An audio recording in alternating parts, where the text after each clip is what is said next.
Purposely. Your life, God's purpose. Listen at purposely.com. If I never get my eyesight back, what in my life have I done that has had eternal impact? That was the question that came to my mind. And sadly, all I could think about was that everything that I'd done in my life was to create a reputation for myself or to gain trophies. The mass majority of my life had just been built around me trying to build that for myself. You have got two friends that I was recently introduced to, Jeremy and Jake. If you ever wonder, how do you get on the podcast? Well, sometimes it goes like this. My friend Chana is the vice president of Spirit 105.3 and Krista Media, and she goes, "You got to meet these guys from my gym." That's a dangerous combination. It is. And she goes, no, she's like, Jake, I'm actually going to have you open and share it. You gave an answer. You might have to remind me of the situation. Were you guys all just like getting ready for some warm-up exercise, and then the question was put out there, what are you doing this weekend, or what's for fun, or what are you excited about? Yes.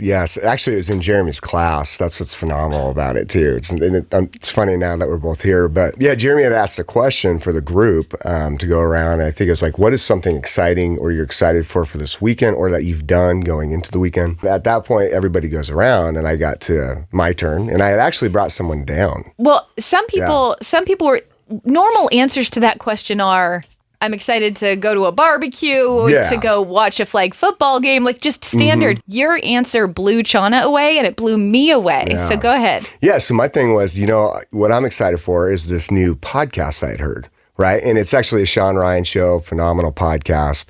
But it was with John Burke and Lee Strobel. And it's called The Resurrection. And it's obviously around the time of Easter. And when I heard the podcast, I started kind of digging into it and listening to it. And I'm like, this is amazing. My answer was this. I said, I'm excited to go listen to this podcast. Again, I've listened to it 3-4 times because of the depth it took me into faith, into God, and to look at it from a different angle, but also from a standpoint where how it could really teach me some things that I didn't quite know.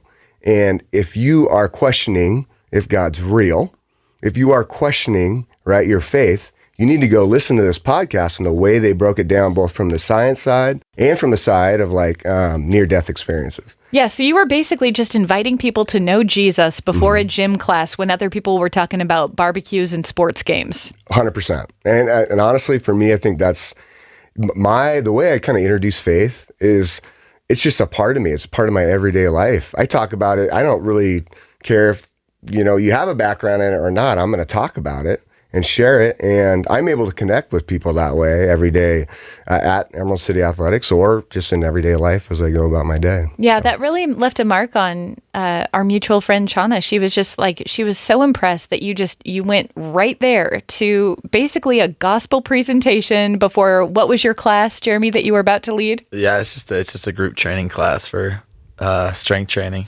But I think that's Jake is exactly what he just said. He's unapologetically forthright just about his faith. And I think it's in a way that's just really healthy and it's helpful. And it's not in a way that I feel like sometimes we have to tiptoe around, conversations around God. But, I think when we get away from like just the ideological parts of religion and you're really talking about a relationship with a God that knows you and loves you, like it really is difficult to not share, And I think that's something that is special about the gym and being around Jake and myself is that you get to be yourself and normalize talking about like what is real in your life and what's real about, your relationship with God. So how was it received when did you have anybody come up and ask any questions? Yes. Honestly, it was kind of funny because I say it and everyone's like, you got to share that podcast with me. What podcast? And it was everybody. It was everybody in that circle. Like every single person in that circle actually was like, what's the name of that podcast again? Like, tell me, can you send that to me? And I didn't realize the impact I had, right? Because for me, again, this is every day. Like I go about my life in a way that I've been through a lot, through some adversities, right? And I've had my struggle with faith, my challenge with faith, but also I've come to the, full circle and coming back to saying, man, faith is really my foundation. And the way I go about my life is making sure that I can connect that to anything that I do, anything. Because all I want to do is make sure I impact people, not for my purpose, but for God's purpose. And if I can do that in a way that I can meet them at their level, wherever they're at in life, makes it so much more fun. And I can actually make a difference with what his message is through me. So. One of the reasons that I wanted to interview you both at the same time is you both have similarities in your background. For sure. And so let's go ahead and start there. When did you both become friends? I think he got hired on at the gym that I've been at for a couple of years now. What, like 5 months ago? Yeah. Oh, yeah, about you've 5 only months known ago. each other 5 months? 100%. Oh, 5 wow. months. Okay, well, so let's start with a couple of the similarities. I know that for you, Jake, you were born and you were deaf in your left ear and you struggled with your speech. Yes. And then Jeremy, for you, actually yours didn't come later, but you struggled once you got older. You had 2 major eye injuries, and so you were or are still legally blind in your left eye, I was legally blind in both eyes. but no longer. Correct. Okay. So to even just come up with one of your, one of the major ways that you receive information in this world, whether it's through hearing or through seeing, you both have experienced what it's like to lose a part of that. Can you talk to me a little bit about that? I mean, I can, from my standpoint, real quick, it's always funny because when I'm with Jeremy, I'm like, dude, when we're together, we're like one whole person. You know what I mean? Like, We got all of our senses intact. You can hear everything and I can see it all, my brother. And it's great because truthfully, I guess that's the way we actually go about our message. Me and him are together a lot. I mean, we spend 5-6 days out of the week together. Crazy saying, God definitely led us to the place that we're at to meet each other. I mean, because immediately we could feel that energy right away when we did meet, and we knew it was something special. You know that when people come into your life and you're like, wow, there's something here with this.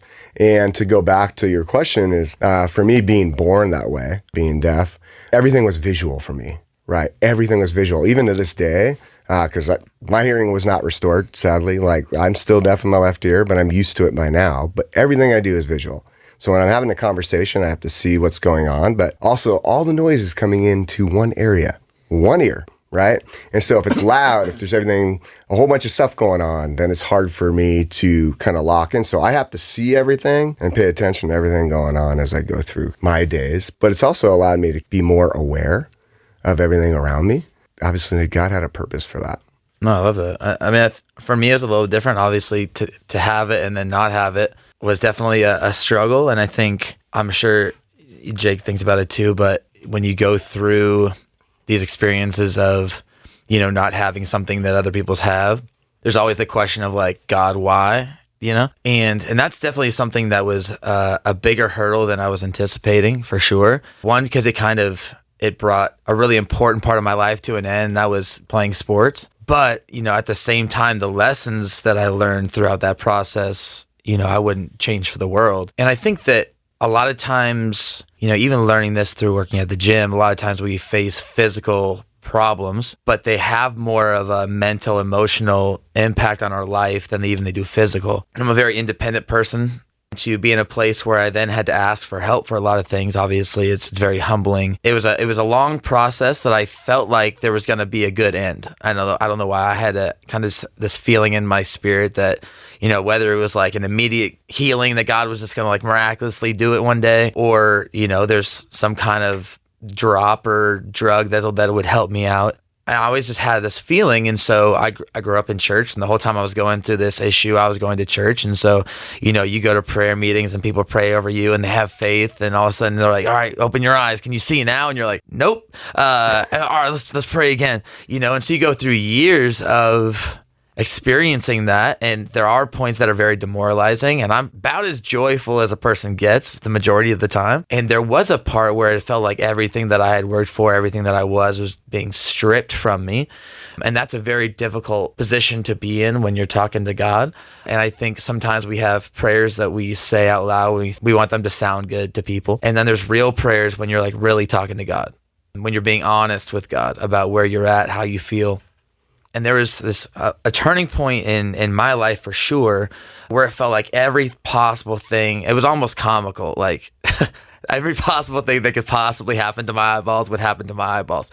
And I'd probably seen a couple hundred doctors, and, you go and see one doctor, and all of a sudden you got all 10 doctors in the clinic, and they're like, I don't know, I've never seen that before. And being like, 21 years old, and you're it's not really what you want to hear. You're like, you could probably have that conversation outside before. I'm like, I'm sitting right here. But seeing it through, it got to the point where I remember I was working as a tree worker, doing arborist work, and wearing eyewear and wearing all the protective gear, and still somehow like putting a log in the wood chipper, a piece shot out and hit me in my eye. And I'm like, what in the world, you know? And so, you know, tons of pain, and they go back to the shop and they're like, hey, you need a ride home. And I was like, no, I don't need a ride home. Because you just get tired of whatever you want to call it, sympathy, empathy, people wanting to help. You know, in your heart, you're like, no, I just want to be better. You know, it's like, I'm just tired of dealing with this. And so I tried to drive home and it was way too painful. And so I pulled over in a Safeway parking lot down in Kenmore, and I sat there and I was like, literally bawling my eyes out. I'm like, God, if you're going to heal me, like, now's the time. Like, I can't take it anymore. Like, what else do I got to do? I prayed every prayer. I've gone to every prayer meeting. I have all the faith. Like, I believe that you're going to heal me. And I think this is kind of a controversial thing a lot of times in like a church and believers, like what happens when God doesn't miraculously heal you. And so working that out in your everyday life is a journey. So I'm sitting there bawling my eyes out. I came to this realization and I'm saying, all right, you know, if nothing changes, what do I have? If nothing changed, if I never get my eyesight back, what in my life have I done that has had eternal impact? That was the question that came to my mind. And sadly, all I could think about was that everything that I'd done in my life was to create a reputation for myself, or to gain trophies, or to get good grades, or to be a standout in whatever I wanted to do. And I realized that like the mass majority of my life had just been built around me trying to build that for myself. You know, I was thinking like, all right, well, if nothing changes and I can't, you know, at the time I was going to school for digital music production. I was like, well, if I can't see the TV screen or the computer screen and I can't play the sport that I love, you know, what really matters to me? And really the answer to that was just people. Like, I love people. That's something I had since I was little. I just have probably too much love for people. You know, I probably let too many things go.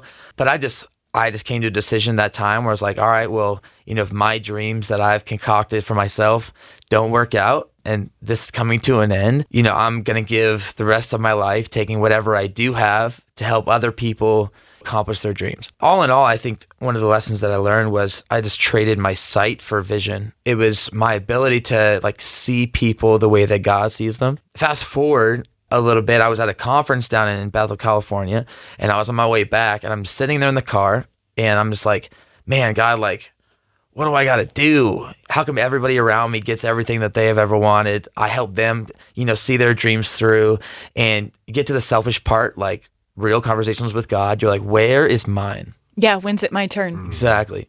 In that moment, like God played just a movie, like one of those like old school film movies in front of my face of all of the dreams that I've ever had.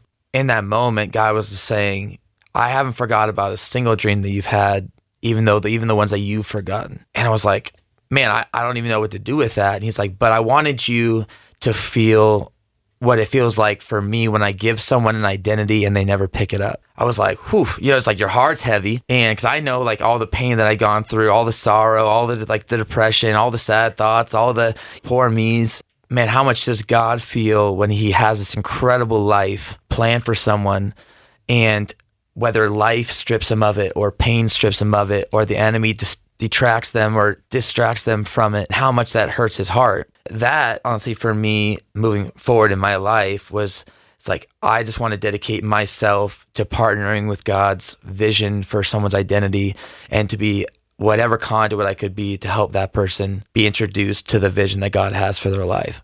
So that's a long way to say it's a long journey going through it, but the lesson is something that I would have never felt as deeply and as intimately as I did, to understand like God's true heart for people. So that level of surrender happened. You were driving home from the conference, still not healed, right?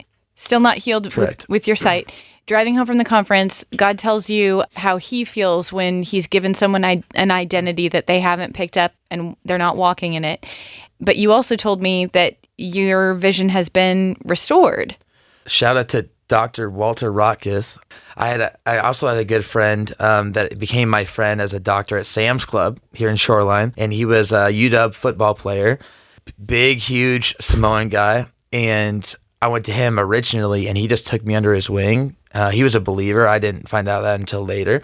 Walter Jones, he was making phone calls and studying on his own time. And he's like, man, I've just never seen this, and it just doesn't sit right with me.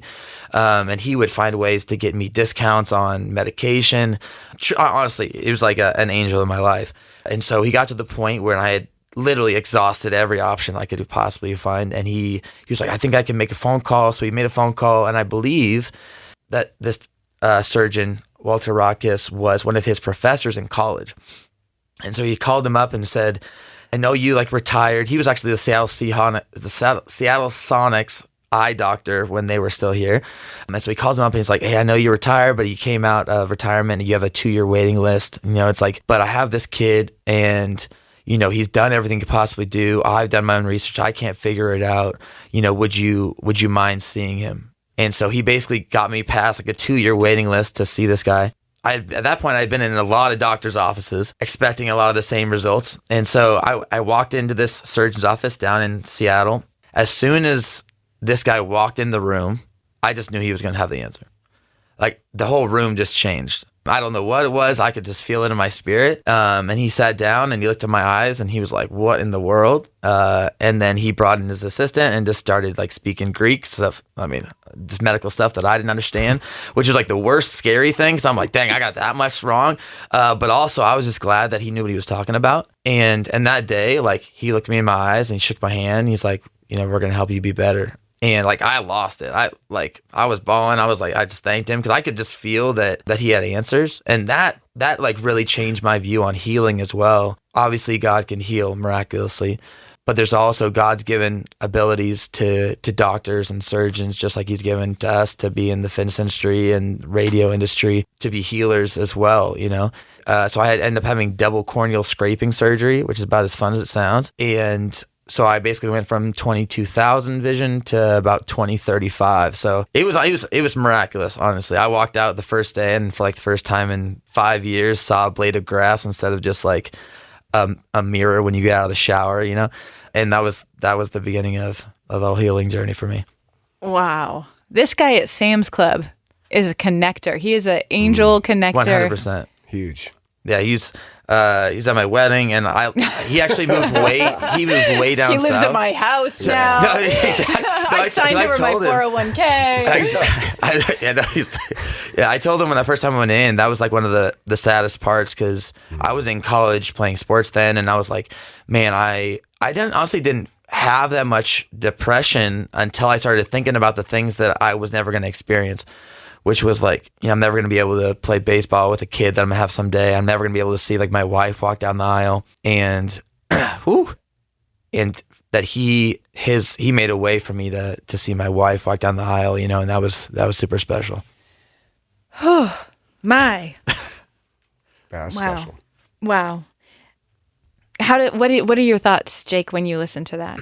Honestly, it just goes to show where God comes into play, right? In a sense of saying that, you might be handed something really hard, right? It might be really difficult. You might not understand it for quite some time, but there's something special behind it. And it's hard to see, right? When we get handed something that's difficult and it's a situation that we don't expect, or it's an adversity that we don't know if we can overcome. As long as you can take that faith, right, and really surrender to it, surrender to what God's trying to do for you, then the answer is going to come. It's going to be there. And that's another reason why me and Jeremy just really connected. You can see obviously through the way he speaks about these things, especially his faith, but also his story. We could just kind of really bond over that. And it just goes to show again how special he is and why, he truly makes an impact every day to the people around him. Definitely a lot of opportunities where you could have tapped out. You could have said that was enough doctors. You could have said no to this guy. What inside of you kept going? Honestly, I don't think I knew that throughout the journey. I definitely am somebody who I'll say I believe that God is who he says he is.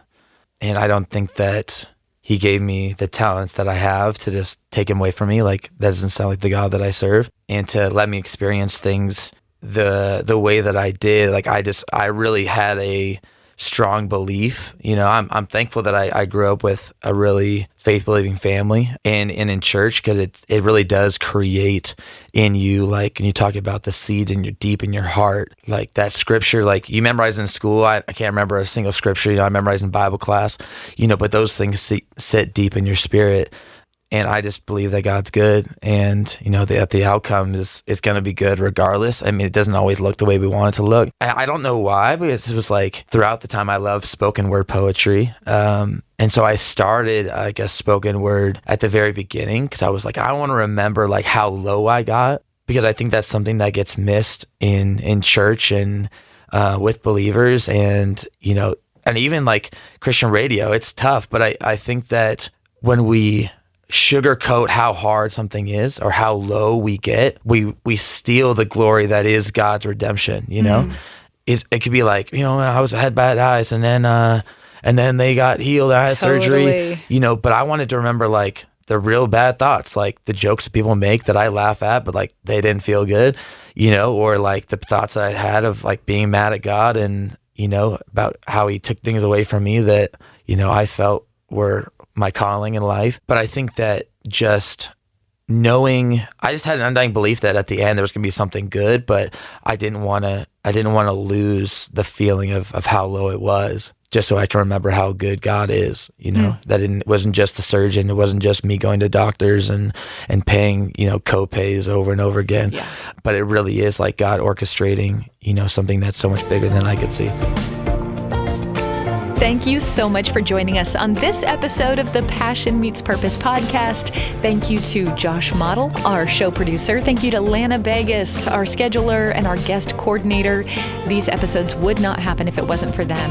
And I would welcome it if you would take a moment to rate and review the podcast. It helps others to find it. Plus, it just makes the show better. And one of my favorite things is to hear from you on who would you like to be featured as a guest on this show. So you can connect with us at purposely.com. Thank you.